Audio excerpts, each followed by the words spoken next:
Bonjour mes amis, vous savez, je parle souvent sur la chaîne de réflexion sur soi, d'introspection, pour tenter de faire sauter les verrous psychologiques en nous qui nous empêchent d'avancer.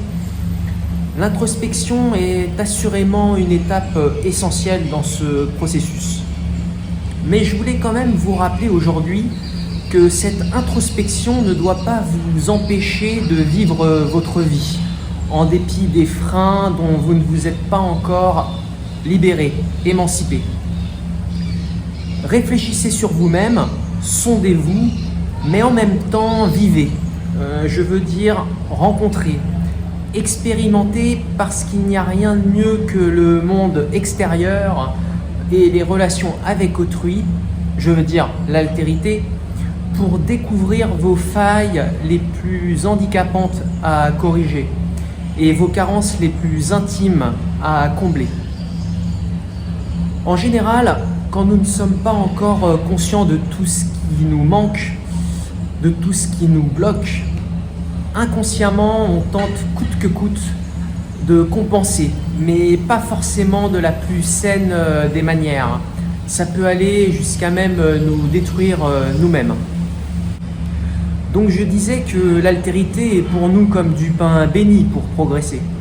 La relation avec autrui va de force nous mettre face à tout ce que l'on ne souhaite pas percevoir en nous-mêmes, face à tout ce que nous refoulons ou même dénions coûte que coûte, tout ce qui pourtant nous gâche l'existence. La relation avec autrui va faire jaillir, va mettre en lumière tout ce que nous ne voulons pas voir en nous. À ce moment-là, vous allez le ressentir par une gêne, par une colère envers vous-même que vous déplacez sur l'autre, parce que vous n'êtes pas encore prêt à l'admettre. Même parfois, ça ira jusqu'à un dégoût des autres, mais en réalité de vous-même. Mais cette manifestation, je veux dire cette amertume, ce ressentiment, est salutaire si vous vous en servez pour bien cerner en quoi cette relation vous dérange, en quoi l'autre vous irrite.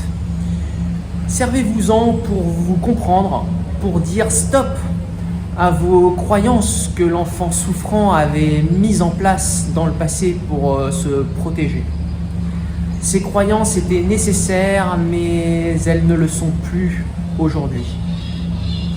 Cet enfant se loge dans votre inconscient. Et l'inconscient ne connaît pas le temps qui passe. Le temps n'existe tout simplement pas pour lui. L'inconscient ne tient pas compte de l'évolution de votre vie. Il reste figé à des représentations lointaines et passées, tout en conservant leur intensité originelle. L'inconscient et le temps. Voilà deux notions fondamentalement contradictoires. C'est aussi pourquoi l'inertie de notre enfance est très forte et qu'il n'est pas évident pour la conscience adulte, je veux dire pour nous-mêmes, de s'en extirper.